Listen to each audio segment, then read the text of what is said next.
The wind cut through Katherine's threadbare dress like 1,000 knives as she stood shivering on the auction platform, her breath forming ghostly clouds in the frozen December air of Custer, South Dakota.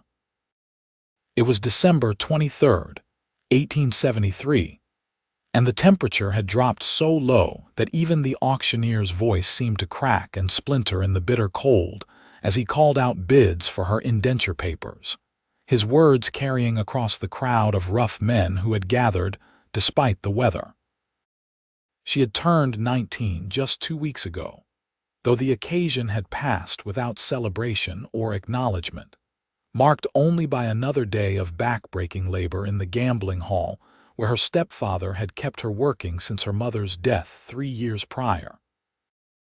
Now even that miserable existence was being stripped away as her stepfather sold off her papers to pay his mounting gambling debts, and she stood there with her hands bound before her, watching her future being bartered away to the highest bidder. The crowd before her was a mix of miners, ranchers, and businessmen, their faces ruddy from the cold and hardened by frontier life. Most looked at her with calculating eyes, assessing her worth as they would a horse or a piece of property. She tried to keep her gaze fixed on the horizon beyond the town, where the black hills rose dark and imposing against the steel-gray sky. But the cold was so intense that tears had frozen on her lashes, and she could barely see. Her stepfather, Marcus Kane, stood off to the side counting the money he had already received as a deposit from several interested buyers, his face showing no trace of remorse or hesitation. He had never been a kind man, but after her mother died, whatever restraint he had once shown had evaporated entirely. He had worked Hannah from dawn until well past midnight, kept her fed on scraps, and beaten her whenever she showed signs of resistance or complaint. The auctioneer raised his gavel again, calling for final bids. A fat merchant from the dry goods store had offered $75, and a rancher from the South Valley had countered with $85. Hannah felt her stomach turn with each ascending number, knowing that whoever purchased her papers would essentially own her labor for the next 7 years, unless she could somehow buy back her freedom. But 7 years might as well have been 7 lifetimes, given that she had not a single cent to her name and no family or friends who could help her. Just as the auctioneer was about to bring down his gavel to close the sale to the rancher, a voice rang out from the back of the crowd, strong and clear despite the howling wind. $100. Every head turned to see who had made such an offer, and Hannah found herself looking at a tall man making his way through the crowd. He wore a heavy sheepskin coat and a wide-brimmed hat pulled low against the cold, but she could see dark hair curling at his collar and a strong jawline shadowed with several days' worth of stubble. He moved with the easy confidence of someone accustomed to hard living and harder decisions. And as he came closer, she caught sight of eyes that were a startling shade of green, as bright as spring grass against his weather-tanned face. The auctioneer perked up at this new bid, his frozen features attempting something like a smile. $100 from the gentleman in back. Do I hear 110? The rancher scowled and shook his head, clearly unwilling to go higher. The merchant also remained silent, having already stretched his budget to its limit. The auctioneer waited a moment longer, then brought his gavel down with a crack that seemed to echo off the surrounding buildings. Sold to the Cowboy for $100. Hannah watched as the tall man approached the platform, reaching into his coat to pull out a leather pouch. He counted out the money carefully, placing each bill in the auctioneer's waiting hand with deliberate precision. When the transaction was complete, Marcus Kane stepped forward to hand over Hannah's indenture papers, and for just a moment, The cowboy's eyes met his with an expression that made even her stepfather take an involuntary step backward. It was a look of pure contempt, though the cowboy said nothing as he took the papers and folded them into his inside pocket. Then he turned to Hannah and climbed the 3 steps to the platform. Up close, she could see that he was probably in his mid-20s, maybe 25 or 26 at most, with a scar cutting through his left eyebrow and lines at the corners of his eyes that spoke of long hours spent squinting into sun and wind. He pulled a knife from his belt, and Hannah flinched instinctively, but instead of threatening her, he simply cut through the ropes binding her wrists. The rough hemp fell away, leaving red marks on her skin that immediately began to throb as blood rushed back into her hands. "Can you walk?" he asked, his voice low and surprisingly gentle. Hannah nodded, not trusting herself to speak. Her legs were shaking from cold and fear and the sudden strangeness of what had just happened, but she managed to descend the platform steps without falling. The cowboy shrugged out of his sheepskin coat and draped it over her shoulders before she could protest. The garment was enormous on her small frame and still warm from his body heat, and she pulled it close with trembling fingers, inhaling the scent of leather and wood smoke, and something else she could not quite name. "Come on," he said, placing a hand on her elbow to steady her. "Let's get you somewhere warm." He guided her through the dispersing crowd, ignoring the speculative looks and occasional crude comments from some of the other men.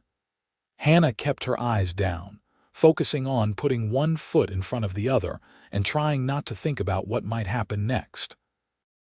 She knew that men who bought women's papers usually had certain expectations, and while this stranger had shown her kindness so far, that could change once they were alone. She had seen enough of the world's cruelty to harbor few illusions about human nature. They walked down the main street of Custer, past the saloons and gambling halls and general stores that made up the heart of the town. The settlement had sprung up just a few years earlier when gold had been discovered in the Black Hills, and it still had the raw, unfinished quality of a place thrown together in haste. The buildings were mostly rough pine with false fronts, and the streets were frozen mud rutted with wagon tracks and horse prints. A few people hurried past them with their heads down against the wind, intent on their own business and uninterested in the drama that had just unfolded at the auction. The cowboy led her to a small hotel at the edge of town, a 2-story structure that looked slightly more respectable than some of the other establishments. He pushed open the door, and blessed warmth washed over Hannah as they stepped inside. A pot-bellied stove glowed red in the corner of the lobby, and she moved toward it instinctively, holding her hands out to the heat. The proprietor, a thin man with wire-rimmed spectacles, looked up from his desk. "Help you?" "Need a room for the lady," the cowboy said, pulling out his money pouch again. "Something with a good stove and a lock on the door." The proprietor's eyebrows rose slightly, but he was wise enough not to comment. "Room 6, top of the stairs and to the left. $3 for the night, includes breakfast in the morning." The cowboy paid without haggling and accepted the key the man offered. Then he turned to Hannah, who was still standing by the stove trying to absorb as much heat as possible. "Come on, let's get you settled." She followed him up the narrow staircase, her legs weak and unsteady.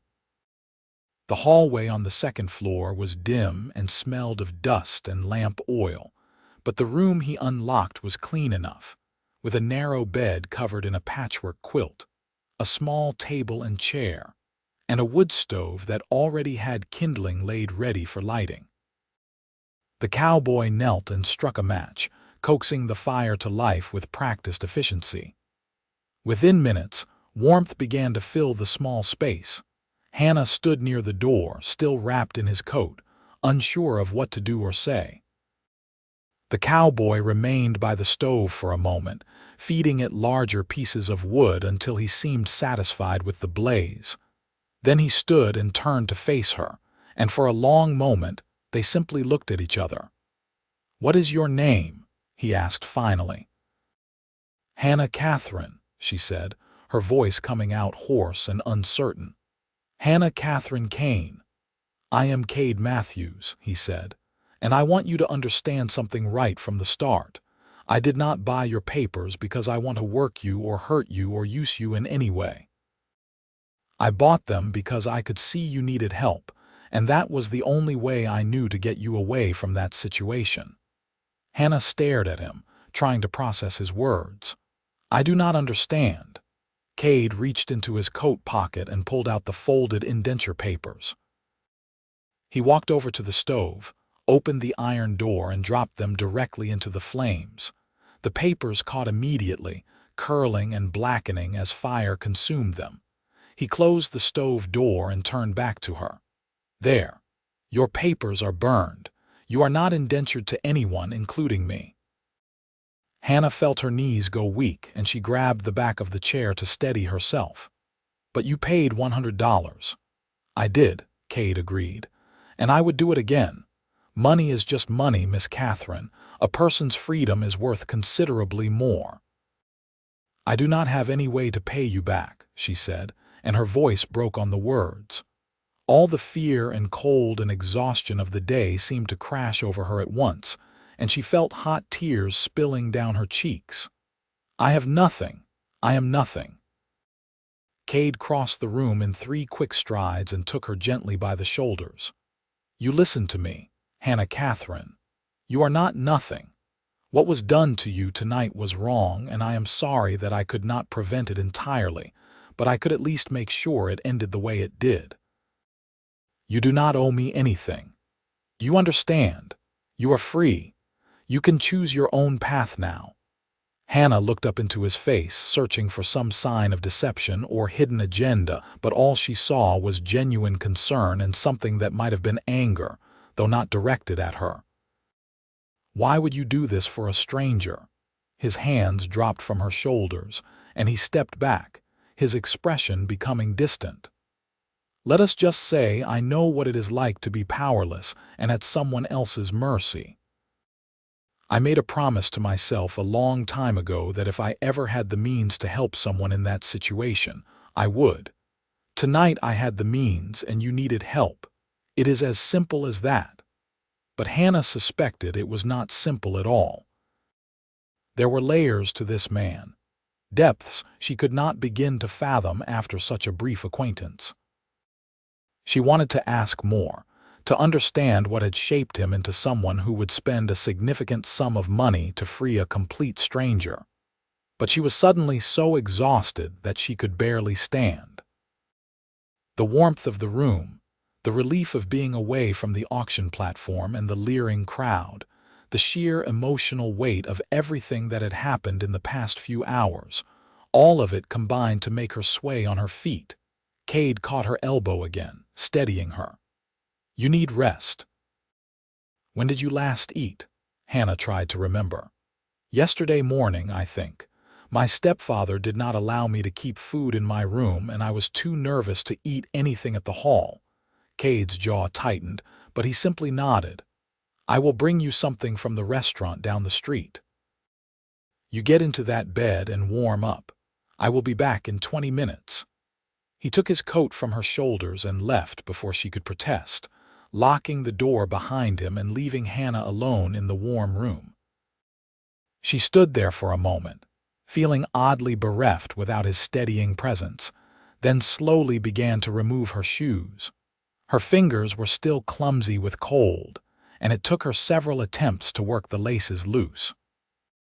When she finally pulled off the worn boots, she saw that her stockings were more whole than fabric, and her feet were red and swollen from the cold. She climbed onto the bed, pulling the quilt over herself and tucking it around her body. The mattress was thin and lumpy, but after years of sleeping on a straw pallet on the floor of her room at the gambling hall, it felt like absolute luxury. She lay there listening to the wind howl outside the window and the crackle of the fire in the stove. And slowly, gradually, the shaking in her limbs began to subside. True to his word, Cade returned within 20 minutes carrying a covered tray. The smell of hot food made Hannah's stomach clench with hunger, and she pushed herself upright as he set the tray on the small table and pulled the cover off to reveal beef stew, fresh bread, and a slice of apple pie. There was also a pot of hot coffee and a glass of milk.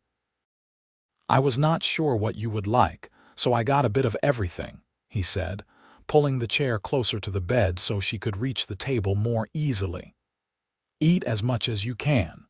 Hannah needed no further encouragement. She fell on the food with an appetite she had not known she possessed, barely pausing to breathe between bites.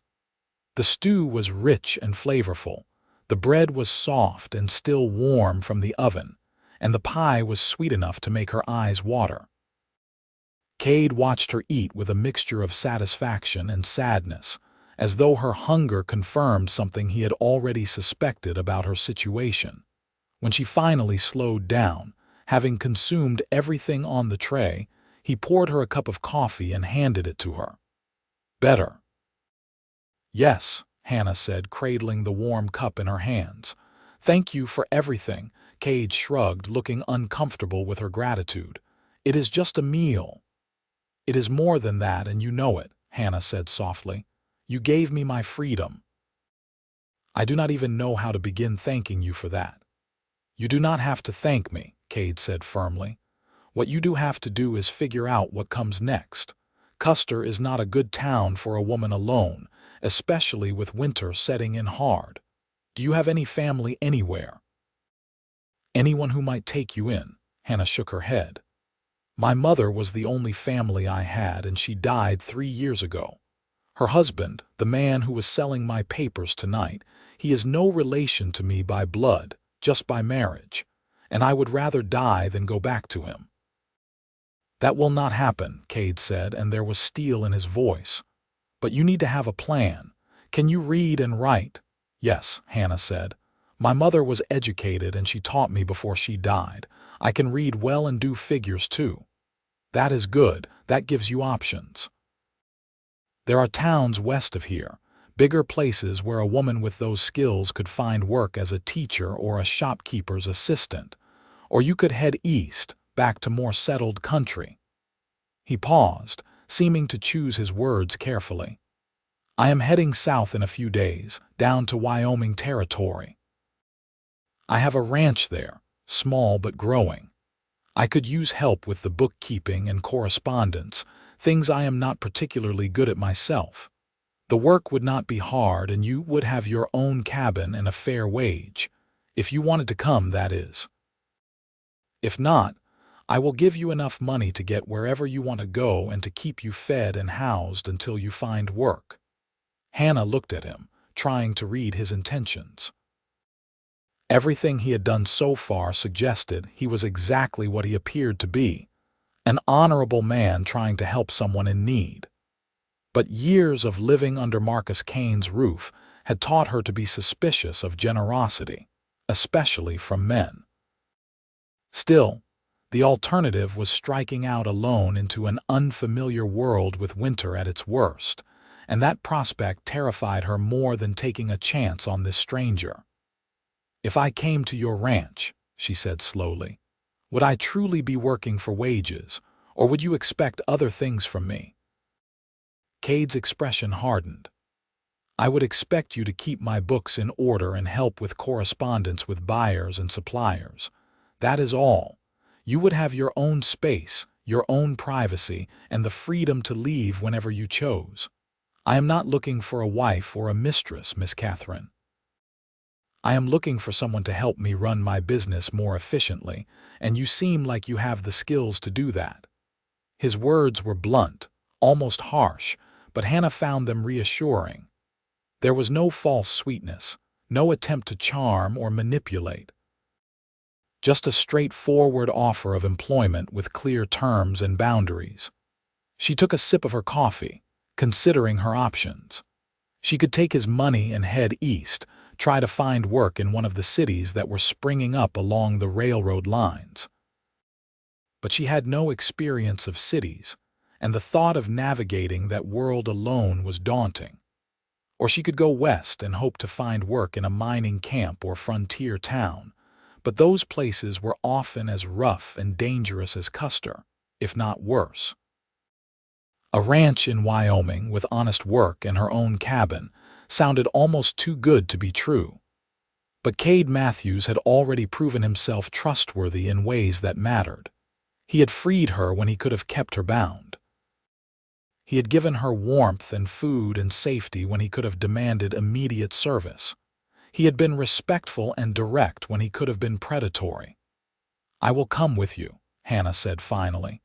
"If the offer is genuine, I would like to work at your ranch." Something that might have been relief flashed across Cade's face. "The offer is genuine. We will leave in 3 days after Christmas. That gives you time to rest and regain your strength, and it gives me time to finish some business I have in town. I will pay for your room through the 26th, and I will make sure you have decent clothes and boots before we leave.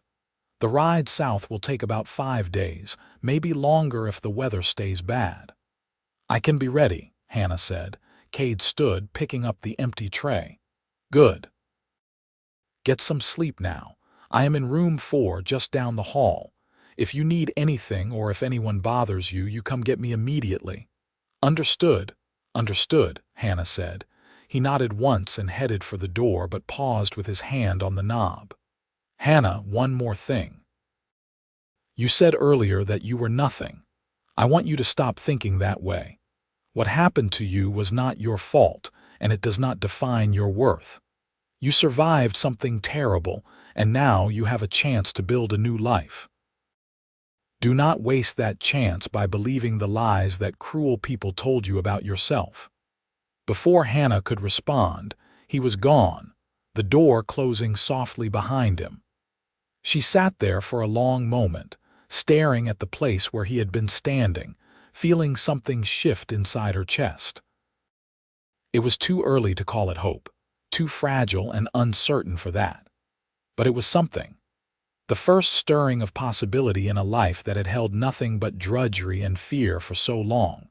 She finished her coffee and climbed back under the quilt, burrowing deep into the warm cocoon of blankets. The wind continued to howl outside, rattling the window glass and sending occasional gusts down the chimney that made the fire dance and spark. But inside the small room, Hannah was warm and fed and, for the first time in longer than she could remember, safe. She fell asleep within minutes, dropping into a deep and dreamless slumber that lasted until well past dawn. When Hannah woke the next morning, pale winter sunlight was streaming through the window, and the stove had burned down to embers. She lay there for a moment, disoriented and confused, before the memories of the previous night came flooding back. The auction platform, the bitter cold, the tall cowboy with green eyes who had burned her indenture papers and offered her freedom. She sat up slowly, her body aching from the cold and stress of the previous day. Her dress was wrinkled and dirty, and she desperately wanted to wash, but she had no clean clothes to change into and no way to heat water for a bath. She was considering whether she should venture downstairs to ask the proprietor when she heard a soft knock at the door. "Miss Katherine, it is Cade Matthews. I have some things for you." Hannah climbed out of bed and opened the door a crack, peering out cautiously. Cade stood in the hallway holding several packages wrapped in brown paper. He looked freshly shaved and alert, and Hannah felt suddenly self-conscious about her own bedraggled appearance. "I hope I did not wake you," he said, "but I wanted to bring these up before I headed out for the day. There are some clothes in here and boots and other things you might need. I asked the woman at the general store to help me pick appropriate items. I hope they fit well enough." He handed her the packages, and Hannah took them with both hands, surprised by their weight. "Thank you. You did not have to do this. Yes, I did, Cade said simply. You cannot travel in what you are wearing, and you should not have to. There is also a meal voucher good for the restaurant downstairs, so you can eat whenever you are hungry. I will be back this evening and we can discuss the details of our journey south. He turned to go, but Hannah called after him. Mr. Matthews, why are you being so kind to me? Cade paused, his back still to her.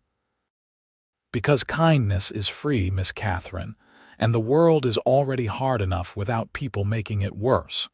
I will see you this evening. He walked away before she could say anything else, his boots echoing on the wooden floorboards. Hannah closed the door and carried the packages to the bed, unwrapping them with trembling fingers. Inside, she found two practical dresses made of sturdy wool, one a deep blue and the other a warm brown. There were also undergarments, stockings, a heavy shawl, a pair of leather boots that looked brand new, and a warm nightgown. At the bottom of one package was a small bar of lavender soap, a hairbrush, and several hair ribbons. Hannah sat down on the bed and cried, overwhelmed by the generosity of these simple gifts. No one had given her anything in years, not since her mother was alive. The fact that this stranger, this cowboy she had met just hours ago, would spend his money to ensure her comfort and dignity, touched something deep inside her that she had thought long dead. When the tears finally stopped, she gathered up the soap and one of the new dresses and went in search of a way to wash. The proprietor's wife, a kind-faced woman in her 40s, took one look at Hannah's tear-stained face and led her to a small room at the back of the hotel where there was a tin tub. She helped Hannah heat water on the stove and even provided a towel and a screen for privacy.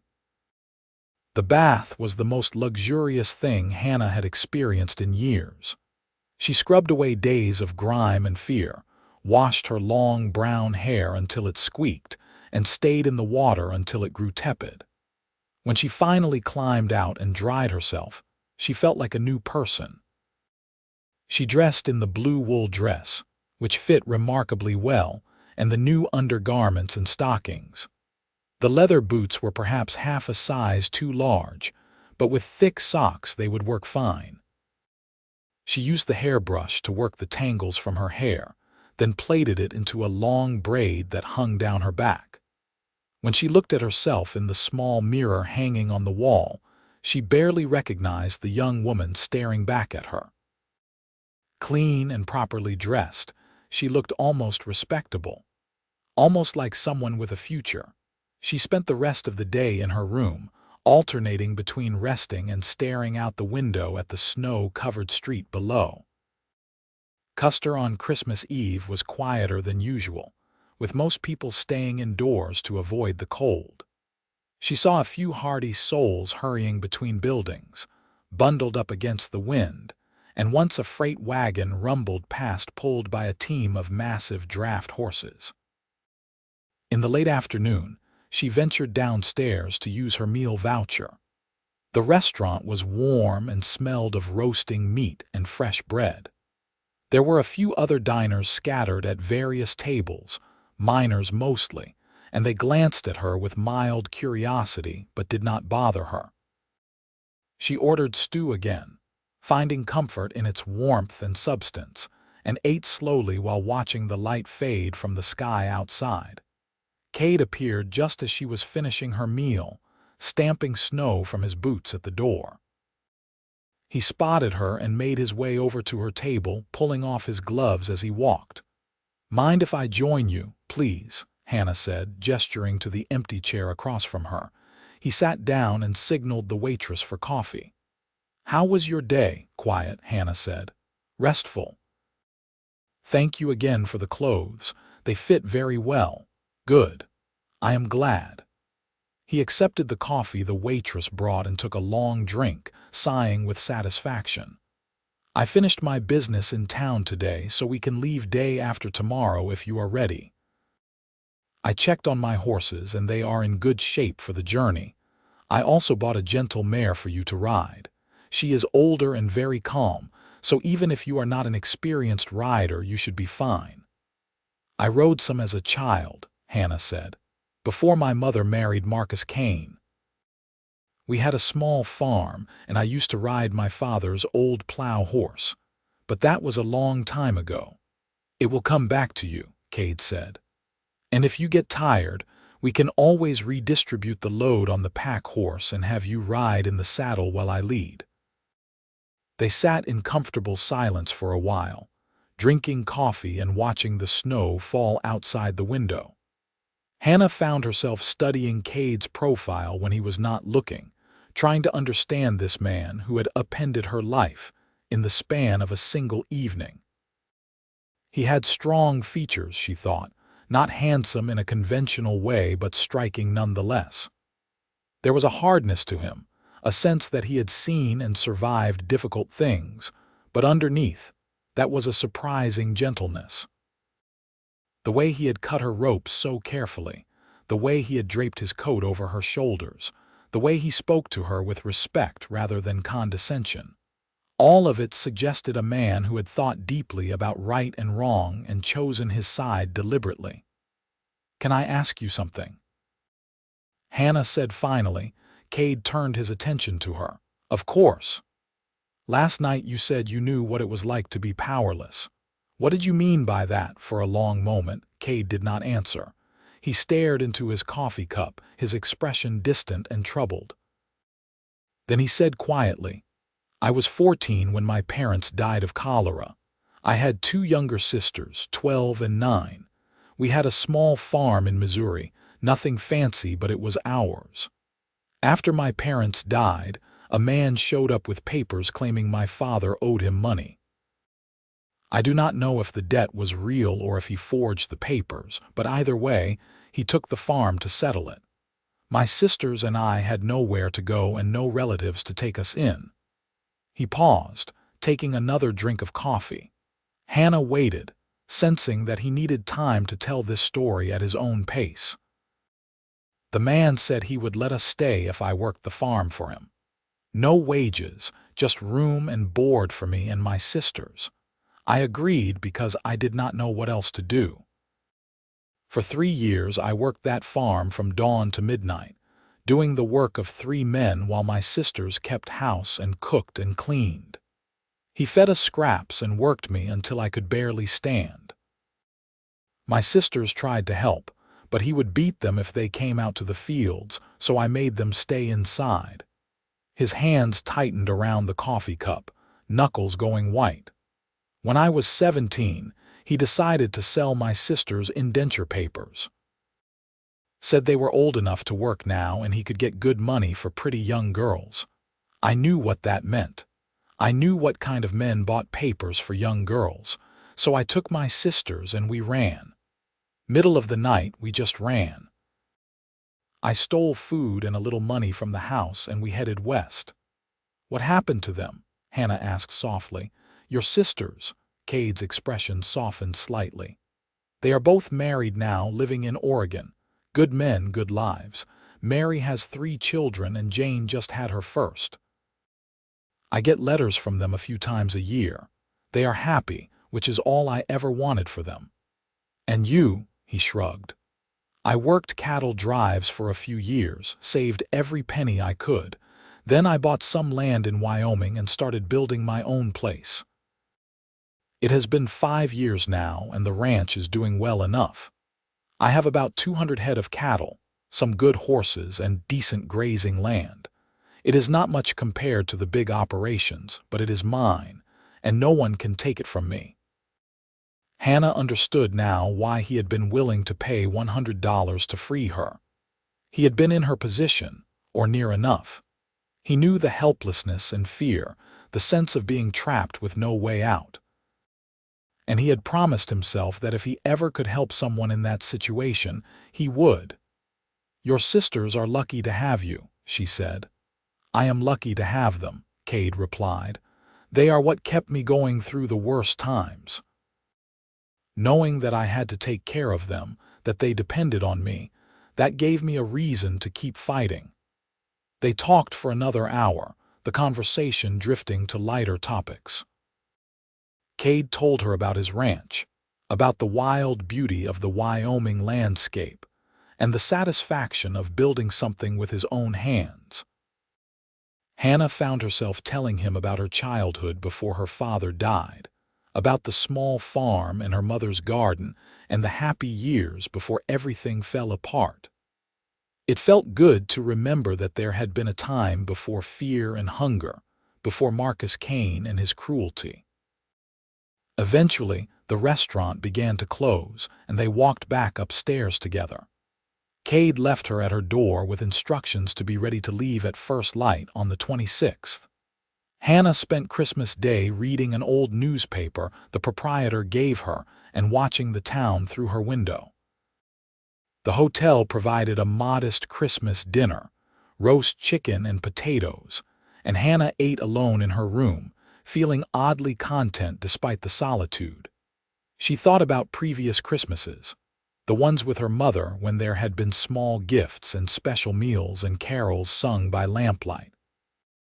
Then she thought about the Christmases after her mother died, spent working in the gambling hall while Marcus Kane drank and gambled away his money.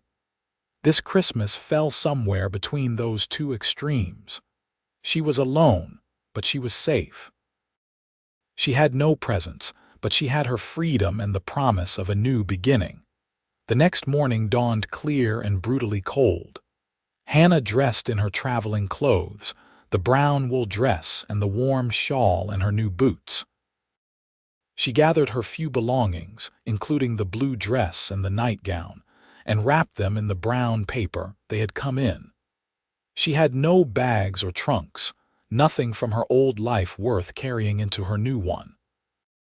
Cade was waiting in the lobby with 2 saddled horses and a pack horse loaded with supplies. The mare he had bought for Hannah was a pretty bay with a gentle eye and a gray muzzle that suggested advanced years. She nickered softly as Hannah approached and allowed herself to be patted without fuss. "Her name is Daisy," Cade said, checking the cinch on Hannah's saddle one more time. "The man I bought her from said she is 17 years old and sweet as pie. She will take care of you."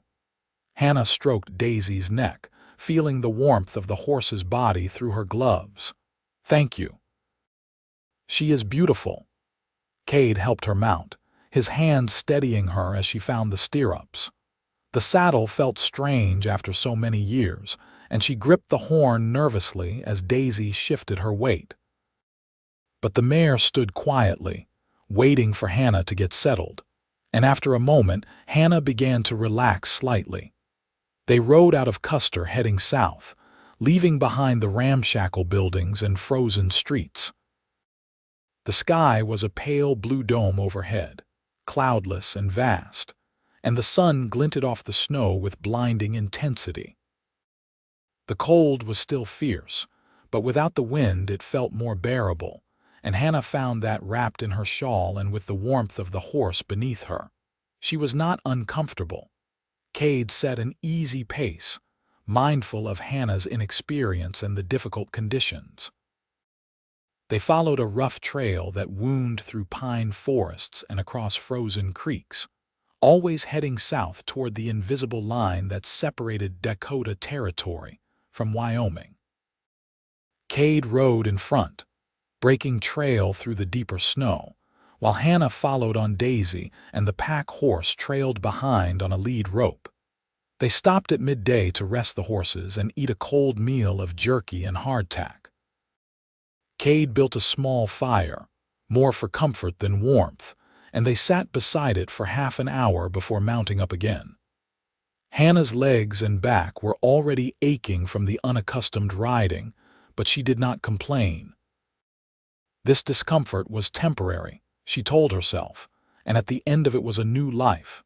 As the days passed into a rhythm of riding and camping, Hannah began to see a different side of Cade. In town, he had been controlled and careful, measuring his words and actions. Out here on the trail, he was more relaxed, more himself. He sang sometimes as they rode, old trail songs and ballads that echoed through the silent forest. He pointed out animal tracks in the snow and taught her the names of the mountains they could see in the distance. He was patient when she struggled with her horse or when setting up camp, showing her how to do things rather than simply doing them for her. He also proved to be an excellent cook, at least by trail standards. Their meals were simple but satisfying. Beans and bacon, cornbread baked in a Dutch oven, coffee so strong it could stand a spoon upright. One evening he shot a rabbit and they had fresh meat roasted over the fire, the fat dripping and sizzling in the flames. Hannah had not eaten so well or so regularly in years, and she could feel her strength returning day by day. The nights were harder. They slept in a small canvas tent that Cade erected each evening, and though he always gave her the warmer spot near the fire and wrapped her in his bedroll as well as her own, the cold still seeped in. She would wake in the dark hours to find her breath frosting in the air, and the fire burned down to coals, and she would lie there listening to Cade's steady breathing and wondering at the strangeness of her situation. A week ago she had been a servant in her stepfather's gambling hall, beaten and starved and sold like livestock. Now she was riding through wilderness with a man she barely knew, heading toward an uncertain future in an unfamiliar land. Yet she felt safer with Cade than she had felt anywhere in years. He had proven himself trustworthy in every way that mattered. He treated her with respect and kindness, never taking advantage of their isolation or her vulnerability. He talked to her as an equal, asking her opinions and listening when she spoke. And though there was always a physical awareness between them, the natural awareness that exists between a young man and a young woman, he never acted on it or made her feel uncomfortable. On the fourth night, as they sat by the fire after dinner, Hannah asked him about his plans for the ranch. Cade poked at the fire with a stick, sending up a shower of sparks. "I want to build it into something substantial," he said. "Not one of the big operations like the cattle barons down in Cheyenne have, but something respectable. A place where I can raise good beef and horses, make an honest living, maybe hire a few hands to help with the work. I have been doing everything myself up until now, which works, but it limits how much I can grow." "And where do I fit into these plans?" Hannah asked. "You will handle the business side of things," Cade said. "I am good with animals and land management, but I am terrible at keeping records and writing letters to buyers. Last year, I nearly lost a big sale because I could not figure out how to write a proper contract. If you can handle that side of things, it will free me up to focus on what I am good at, and we will both benefit." "What will you pay me?" Hannah asked, feeling slightly bold. Cade smiled, seeming pleased by her directness. $30 a month plus room and board. That is fair wages for bookkeeping work, maybe even a bit generous. And if the ranch does well, I will increase it. I believe in people earning their fair share of what they help create. $30 a month was more than Hannah had ever imagined earning. Under Marcus Kane, she had received nothing, and she had assumed that any legitimate work she might find would pay perhaps $10 or $15 at most. That is very generous. "It is fair," Cade corrected. "There is a difference. Generous would be paying you more than the work is worth. Fair is paying you what you have earned. I expect you to do good work, Hannah, and I will compensate you accordingly." The next day they crossed into Wyoming territory. There was no marker or sign to indicate the border, but Cade seemed to know exactly when they passed over the invisible line. "Welcome to Wyoming," he said, turning in his saddle to grin at her. "It is rough country, but it is honest country. I think you will like it." Hannah looked around at the landscape, which seemed no different from what they had been riding through for days. Pine forests and snow-covered meadows, mountains rising in the distance, sky going on forever. But there was something about Cade's obvious pride in this land that made her see it differently. This was his home, the place he had chosen and fought to build a life in. And now it would be her home too, at least for a while. They reached the ranch on the afternoon of the 5th day. It sat in a broad valley with a frozen creek running along one side and grazing land stretching in all directions. The main house was a log cabin, well built and solid, with a stone chimney and real glass windows. There was a barn, a corral, and several other outbuildings. A smaller cabin stood about 100 yards from the main house, and Cade gestured toward it as they rode up. "That is yours." It used to be a bunkhouse when the previous owner ran this place, but I have been using it for storage. We will need to clean it out, but the structure is sound and the stove works. They unsaddled the horses and turned them into the corral, where several other horses came over to investigate the newcomers. Cade took Hannah to see her cabin, unlocking the door and pushing it open. Inside was dusty and crowded with boxes and tools, but Hannah could see the bones of a good space. There was an iron bedstead in one corner, a table and chairs, a wood stove, and even a few shelves built into one wall. "I will help you clean it out and get it livable," Cade said. "For tonight you can sleep in the main house. There is a spare room with a proper bed." They spent the rest of the afternoon unloading the pack horse and getting the animals settled. Then Cade built up the fire in the main house and started dinner while Hannah explored her new surroundings. The main house was surprisingly comfortable, with handmade furniture and cheerful rag rugs on the floor. There were books on a shelf near the fireplace, and Hannah examined them eagerly. Agricultural manuals, a worn copy of Shakespeare, several dime novels, and a Bible with an inscription on the flyleaf that suggested it had belonged to Cade's mother. Dinner was beans and cornbread again, but it tasted like a feast after the long day of riding. They ate at the table in front of the fire, and afterward Cade showed Hannah to the spare room. It was small but clean, with a real bed and a warm quilt and a window that looked out over the valley. Hannah stood at that window for a long time after Cade said goodnight, staring out at the moonlit landscape and thinking about how much her life had changed in less than a week. The next morning, they began the work of setting up Hannah's cabin. Cade moved all the stored items to the barn, swept out years of accumulated dust, and helped Hannah scrub the floors and walls. They found a mattress in the barn that just needed airing out, and Cade contributed several quilts and a pillow from his own supplies. Hannah used some of her first month's wages, which Cade advanced her without hesitation, to buy fabric and supplies on a trip into the nearest town, a small settlement called Pine Ridge about 15 miles east. Within a week, Hannah's cabin had been transformed into a cozy home. She had curtains on the windows, rag rugs on the floor, and her few possessions arranged neatly on the shelves. Cade brought over a rocking chair he had made years ago but never used, and Hannah placed it near the stove where she could sit and read in the evenings.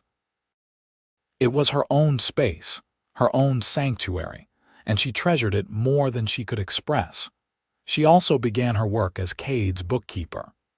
His records were in even worse shape than he had admitted, with bills and receipts stuffed into drawers and boxes without any organization.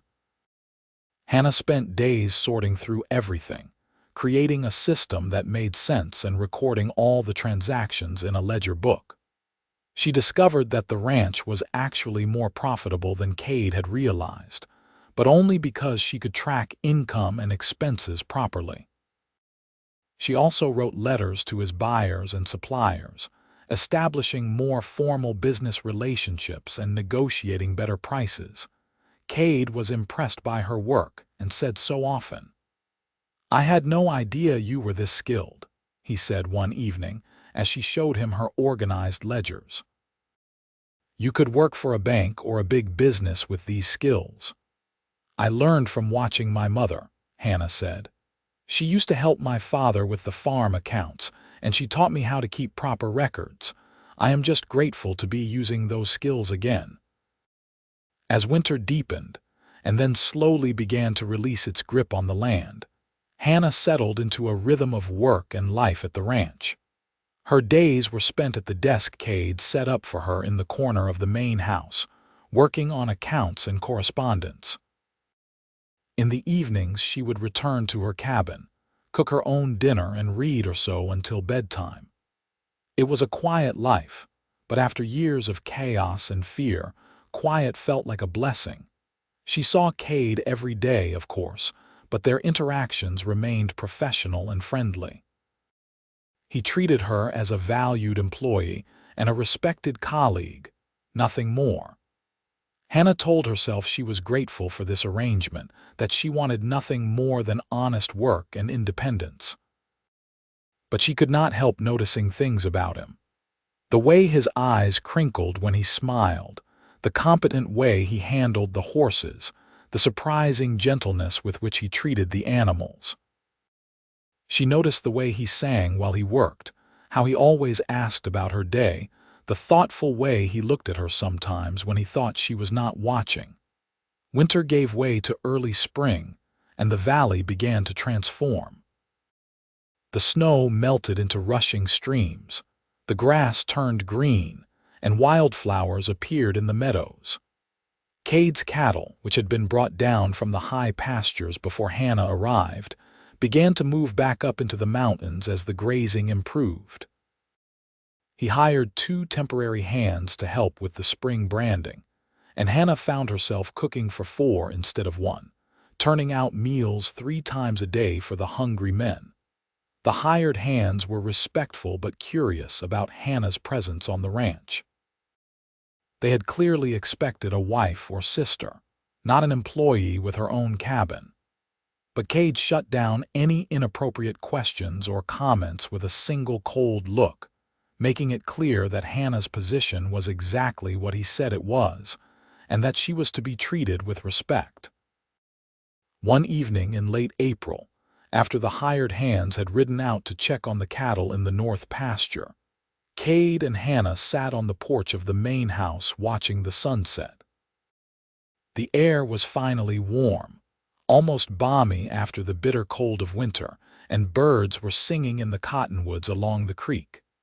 Hannah had brought out her mending, and she worked on patching one of Cade's work shirts while he whittled a new handle for a tool. "I have been thinking," Cade said, not looking up from his work. "You have been here almost 4 months now, and you have proven yourself to be exactly what I hoped for. The books are in perfect order, we are getting better prices for our beef, and you have even helped me negotiate a contract for selling horses to the army that will bring in good money. I want to increase your wages to $40 a month, starting now." Hannah looked up from her mending, surprised and pleased. "That is not necessary, Cade. You are already paying me generously." "It is necessary because it is fair," he said firmly. "You are worth every penny and more. I also wanted to ask if you would consider taking on another task. The territorial governor is looking for someone to teach at the school in Pine Ridge. The previous teacher left to get married, and they have been without anyone for months. It would be 3 days a week during the school year, and it pays an additional $25 a month. I could spare you for those days if you were interested. Teaching." Hannah felt her heart lift at the thought. She had always loved learning, had always thought she might enjoy teaching if the opportunity arose. "I would like that very much, but are you certain you can manage without me those days?" "I managed alone for years," Cade pointed out, "and you have the book so well organized now that I can actually find what I need when I need it. Besides, teaching is good, respectable work, and it would give you a chance to meet more people. You have been fairly isolated out here." It was true. In the 4 months since arriving at the ranch, Hannah had been into Pine Ridge only a handful of times, and always with Cade. She had met a few people at the general store and the church, but she had formed no real friendships or connections. The thought of teaching, of spending time with children and other adults was appealing. "Then yes," she said, "I would like to try." "Good. I will write to the school board tomorrow and recommend you. With your skills, they would be fools not to hire you immediately." They sat in comfortable silence for a while longer, watching the sky fade from gold to pink to purple. Hannah found herself studying Cade's profile as he worked, the strong line of his jaw and the concentration in his eyes. Over the past month she had come to know him well, had learned his moods and habits and preferences. She knew that he took his coffee black and strong, that he favored his right leg slightly because of an old injury from his cattle driving days, that he read poetry late at night when he thought no one was paying attention.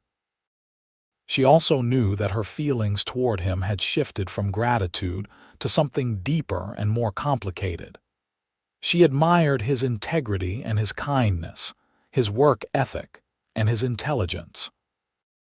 She respected the way he treated her as an equal, the way he kept his word always, the way he had built a good life through sheer determination and hard work. And she was attracted to him, though she tried hard not to think about that. He was handsome in a rough-hewn way, and she was intensely aware of his physical presence whenever they were in the same room. But she also knew that he saw her as an employee, nothing more. He had been very clear about that from the beginning, and nothing in his behavior had suggested his feelings had changed. He was friendly and respectful, but he maintained appropriate boundaries. He never touched her unless it was necessary, never lingered over conversations, never gave any indication that he thought of her as anything other than a valued member of his business operation. Hannah told herself that this was for the best. She had her independence now, her own income and her own home. She did not need a romantic entanglement to complicate things. And yet, in the quiet moments in the evenings when she sat alone in her cabin, she found herself wishing that things could be different. She found herself imagining what it would be like if Cade saw her as a woman he might love rather than just a woman he employed. She shook off these thoughts and returned to her mending, forcing herself to focus on the practical. She had work to do, a new teaching position to prepare for, a life to build. Romance could wait if it ever came at all. The next week, Hannah rode into Pine Ridge with Cade to meet with the school board. The board consisted of 3 men, the preacher, the doctor, and the owner of the general store. They interviewed her in the back room of the church, asking about her education and experience. Hannah answered honestly, explaining that her mother had taught her and that she had no formal training as a teacher, but that she loved learning and believed she could help children love it too. The preacher, a thin man with kind eyes, seemed satisfied. "We are not in a position to be overly selective, Miss Katherine. We need someone who can read and write and cipher and who will treat the children well. You seem to meet all those qualifications. When can you start?" "As soon as you need me," Hannah said. "Next Monday, then." "School runs from 8 in the morning until 3 in the afternoon, Monday through Friday. We can reduce it to 3 days a week if that works better for your other employment. You will teach children ages 6 to 14, all grades in one room. We have about 20 students when everyone attends, though that number fluctuates with the seasons." Hannah agreed to the terms, and just like that, she was a teacher. As they rode back to the ranch that evening, Cade congratulated her warmly. "You will be excellent at this, Hannah. Those children are lucky to have you." "I hope I can live up to their expectations," Hannah said. "I have never actually taught before. You will be fine. You are smart and patient, and you care about doing things right. That is more than most teachers have." Hannah began teaching the following Monday, riding Daisy into Pine Ridge in the early morning light and returning to the ranch in the late afternoon. The schoolhouse was a one-room building with rough benches for the students and a slate board on one wall. The students ranged from a 6-year-old girl who was just learning her letters to several 14-year-old boys who towered over Hannah but treated her with surprising respect. Teaching proved to be both harder and more rewarding than Hannah had expected. The children came from a variety of backgrounds and had wildly different levels of education. Some could barely read while others were working through advanced texts. Hannah had to create individual lesson plans for each student while also managing the group as a whole. It was exhausting work, but she loved it. She loved seeing a child's face light up when they finally understood a difficult concept. She loved the questions they asked and the enthusiasm they brought to learning. She loved feeling useful and valued, knowing that she was making a real difference in these young lives. On the days when she was not teaching, she continued her bookkeeping work for Cade.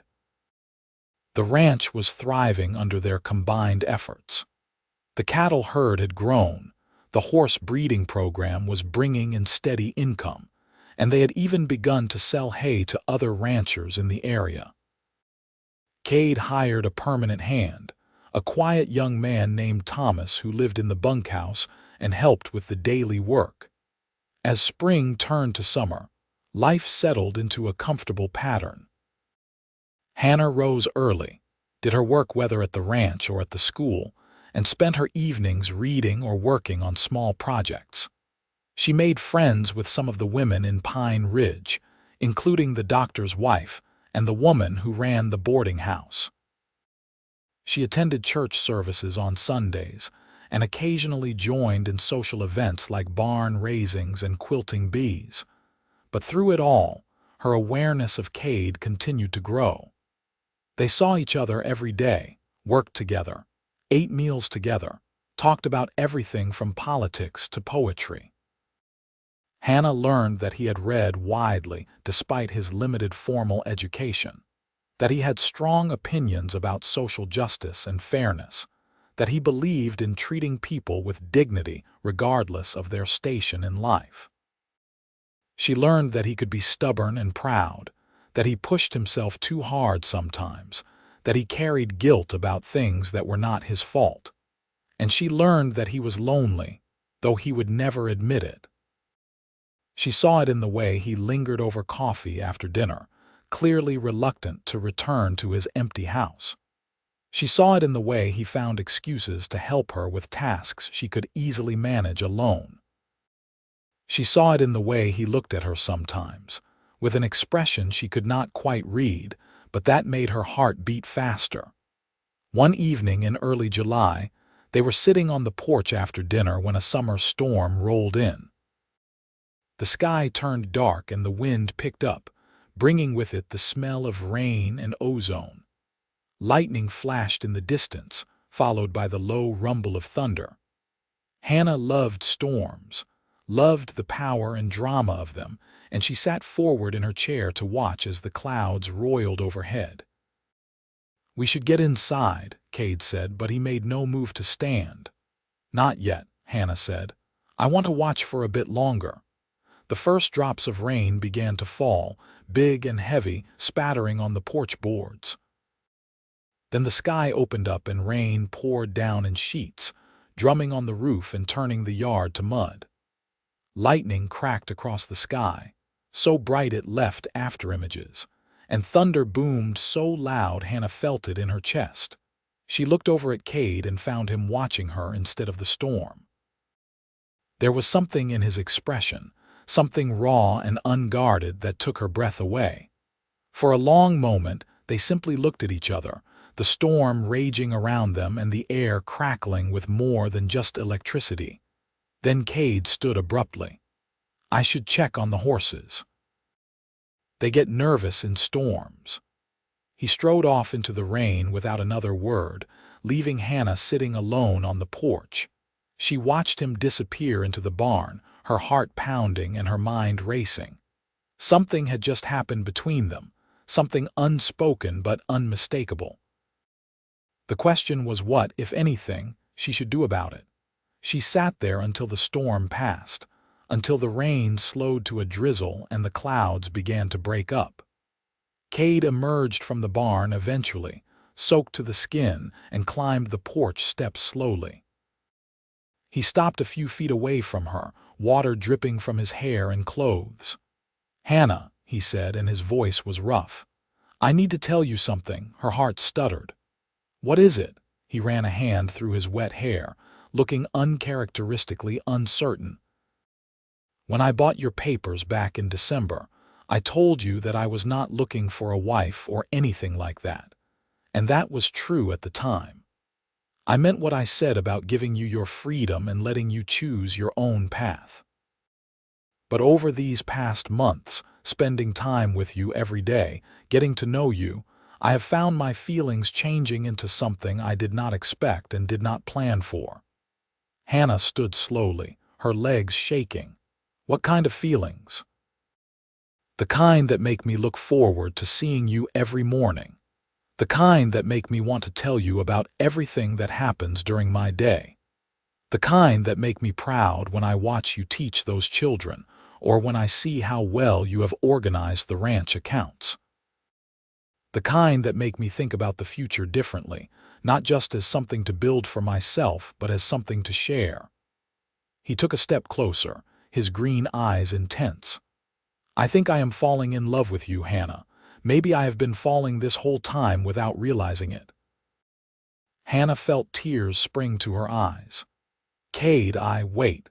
Let me finish," he said urgently. "I know I am your employer and that creates a difficult situation. I know you depend on me for your livelihood and your home. I do not want you to feel pressured or obligated in any way. If you do not share my feelings, nothing has to change. You still have your job and your cabin and your independence. I will not let my feelings affect how I treat you or what I have promised you." But I could not keep quiet anymore. I had to tell you the truth. Hannah stepped forward and took his hand, feeling the rough calluses and the strength in his fingers.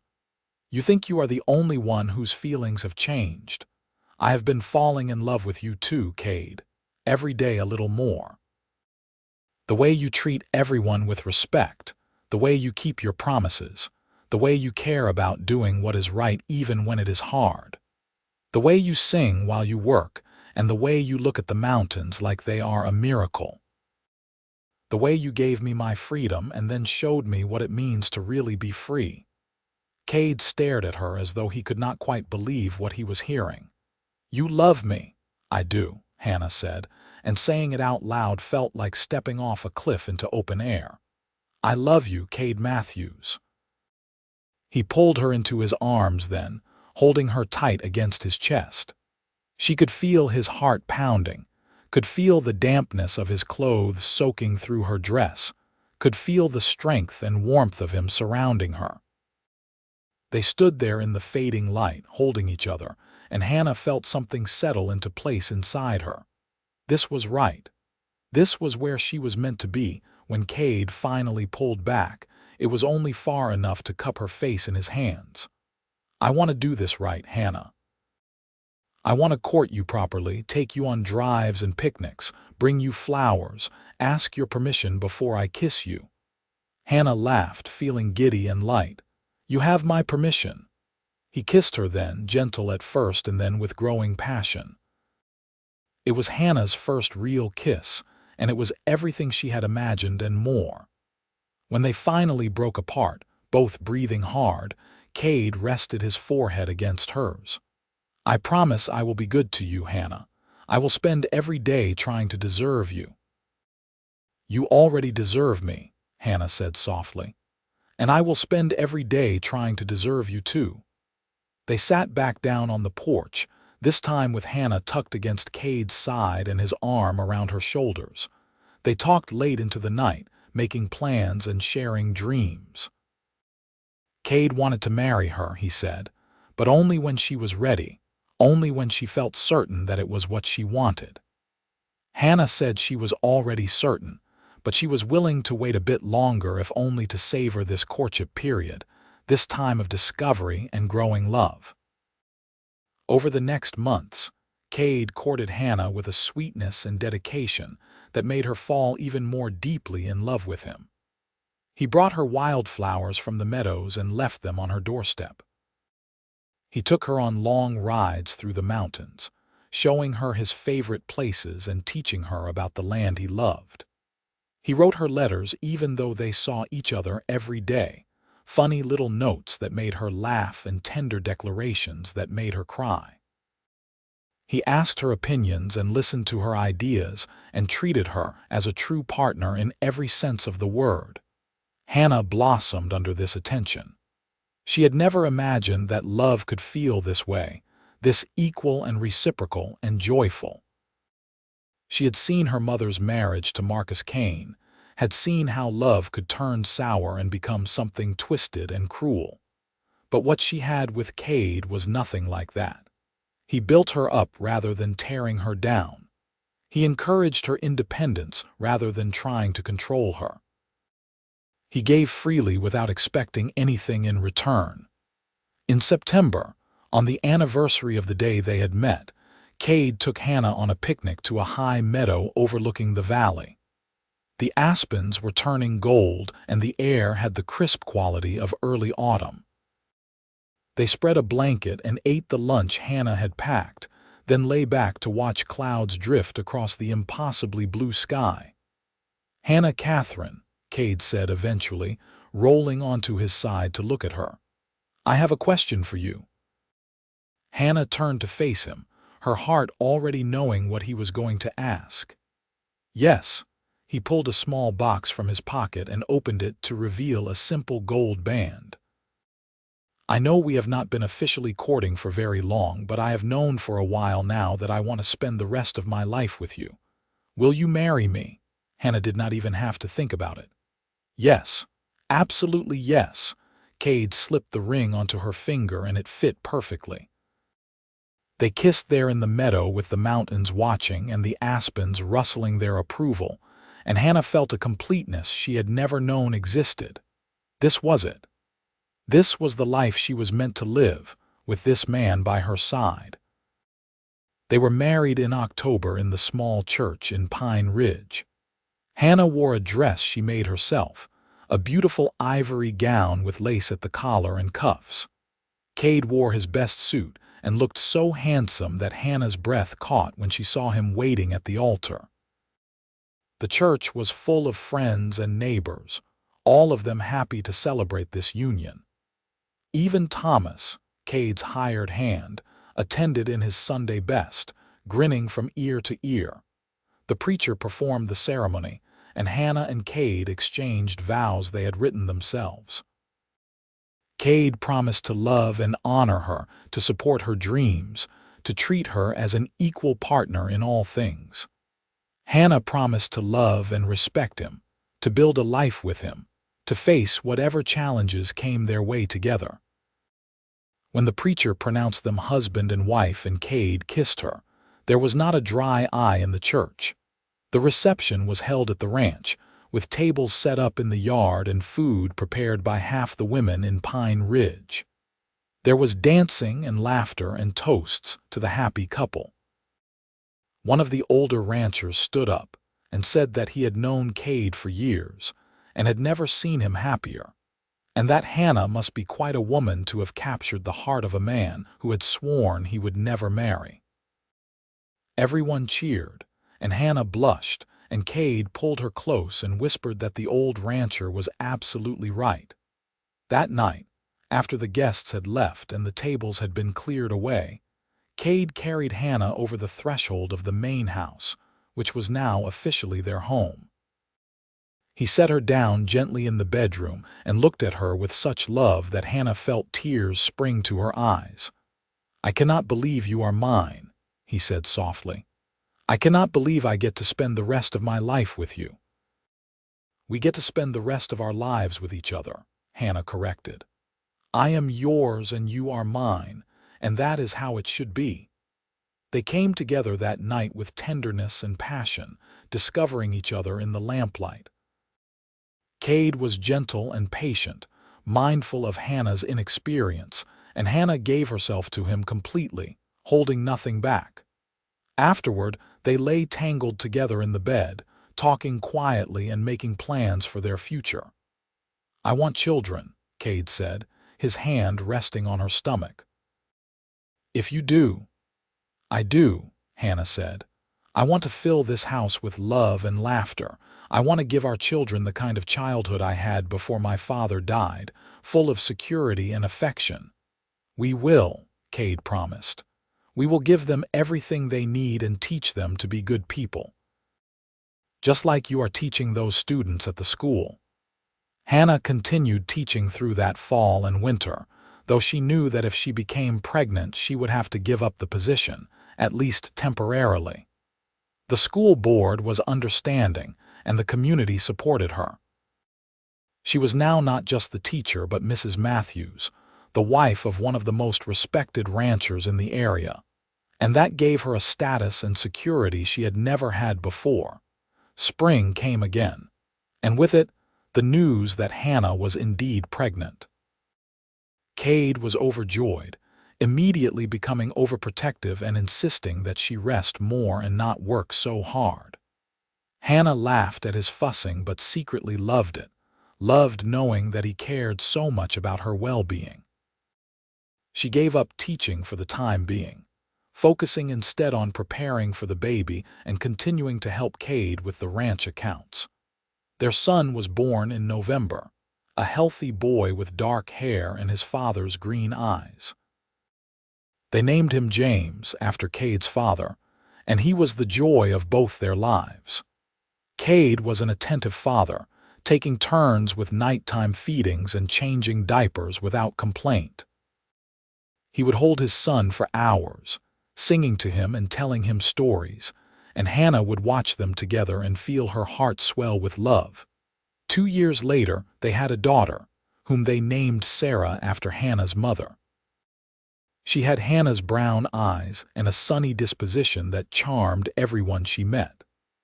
The house that had once seemed so quiet was now full of noise and laughter, and the chaos that comes with small children.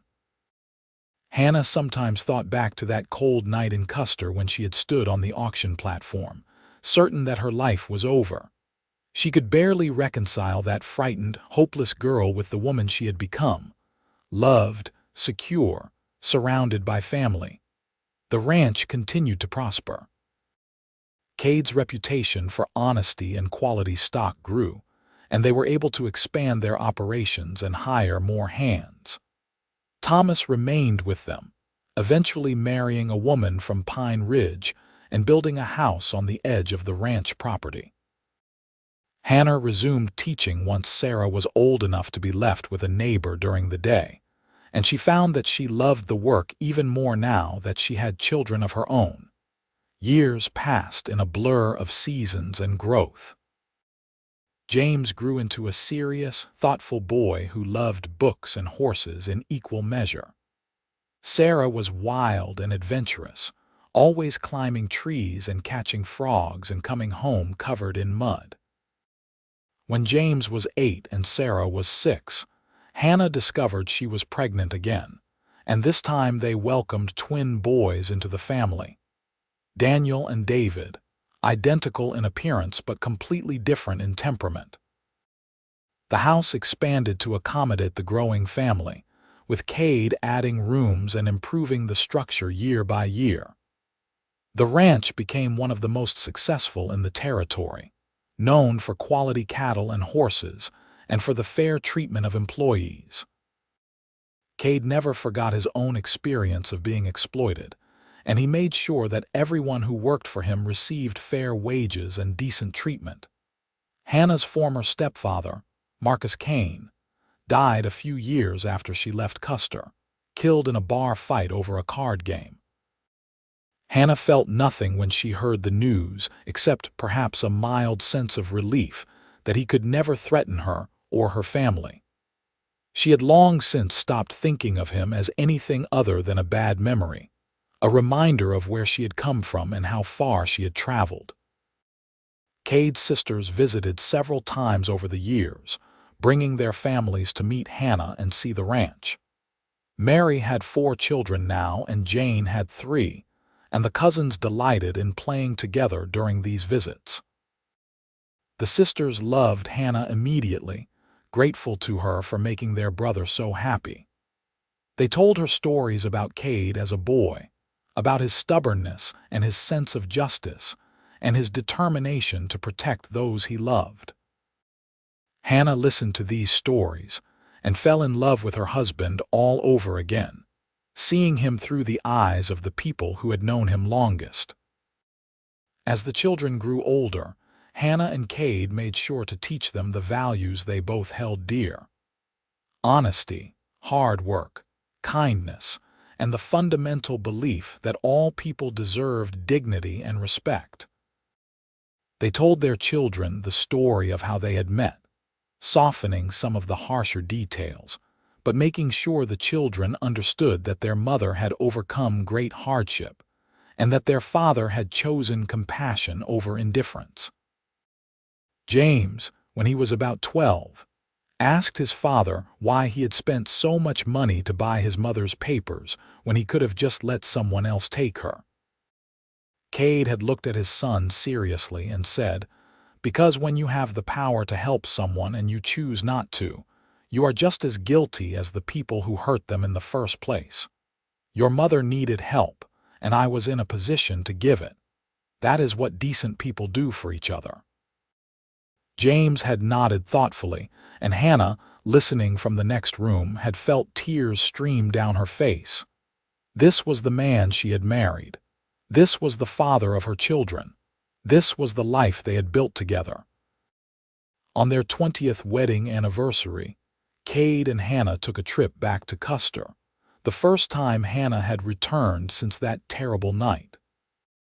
The town had changed significantly, grown larger and more settled, but the auction platform was still there in the main square, now used for livestock sales rather than human indentures. Hannah stood looking at it, remembering the cold and the fear and the sense of hopelessness, and Cade stood beside her with his arm around her waist. "Regrets?" he asked quietly. "Not a single one," Hannah said firmly. "If I had to go through all of that again to end up where I am now, I would do it in a heartbeat." "You should not have had to go through it at all," Cade said, anger still present in his voice after all these years. "No, I should not have," Hannah agreed. "But I did, and I survived, and I built a beautiful life on the other side of it. We built a beautiful life, and that matters more than what came before." They returned to the ranch to find their children waiting for them, a surprise party arranged by James and Sarah with Thomas's help. The house was decorated with ribbons and flowers, and neighbors from all over had come to celebrate with them.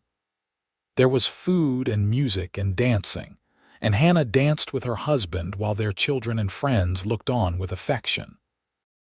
Late that night, after everyone had gone home and the children were in bed, Hannah and Cade sat on the porch where they had sat so many times before. The stars were brilliant overhead, and a warm breeze carried the scent of hay and wildflowers. Cade held Hannah's hand, his thumb tracing circles on her skin.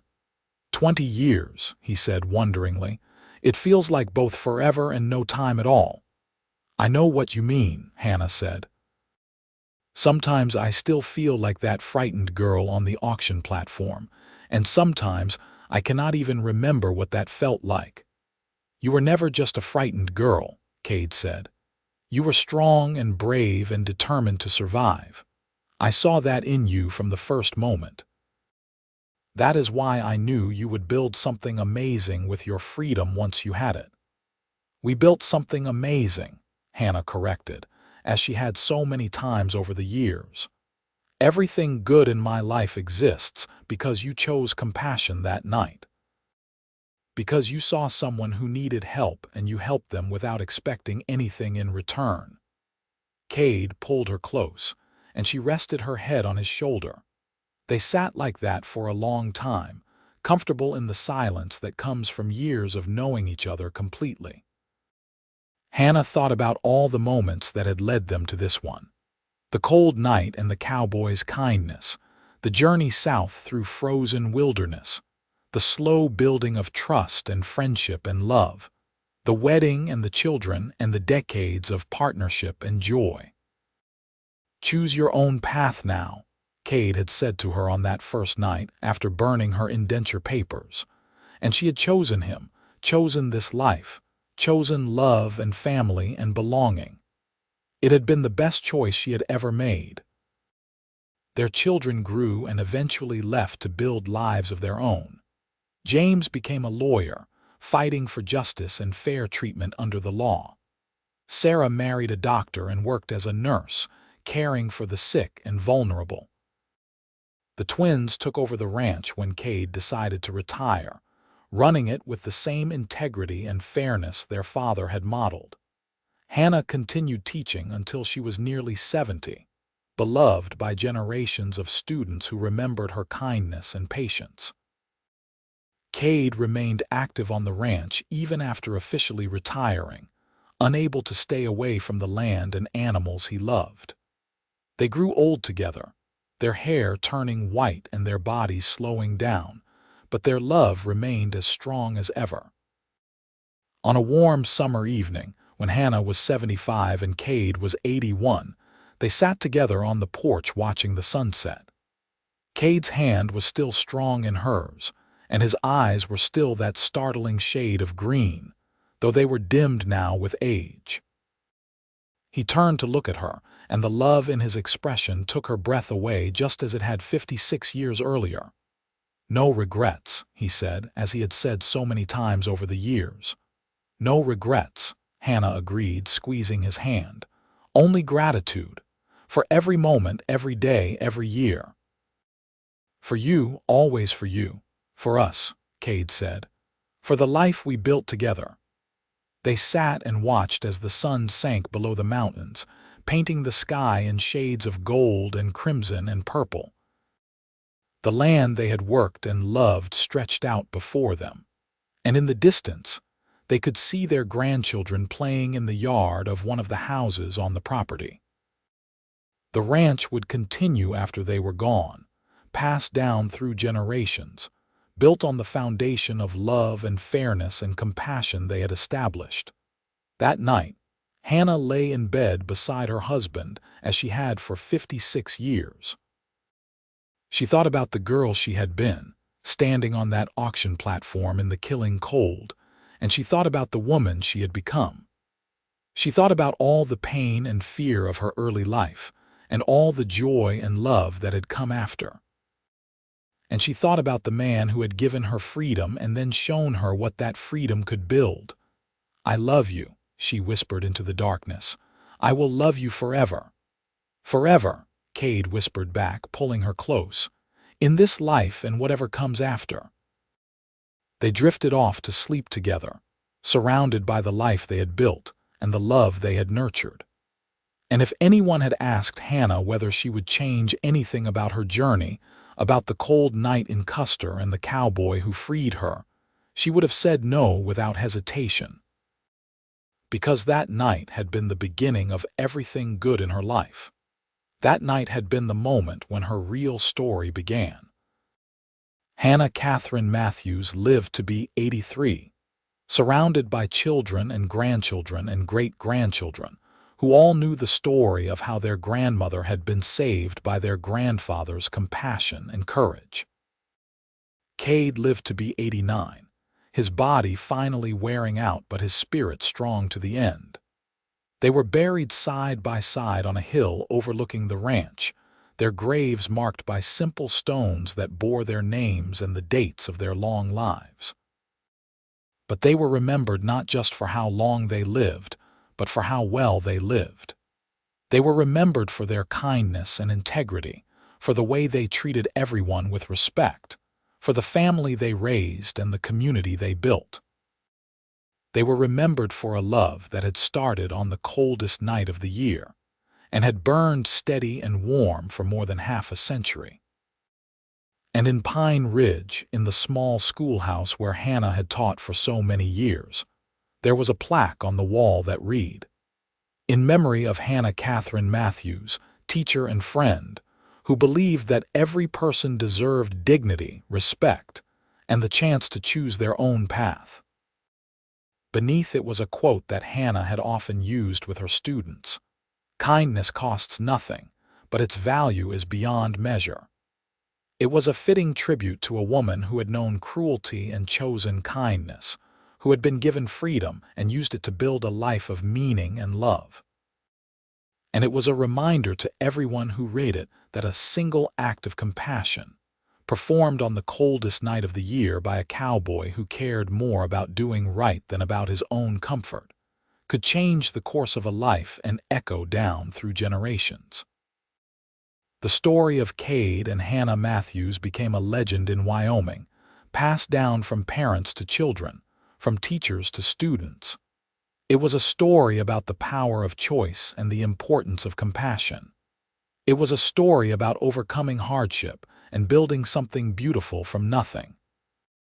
But most of all, it was a love story, one that proved that the greatest love often begins with a simple act of human kindness and the courage to say, "You are free. Choose your own path now." And Hannah had chosen well.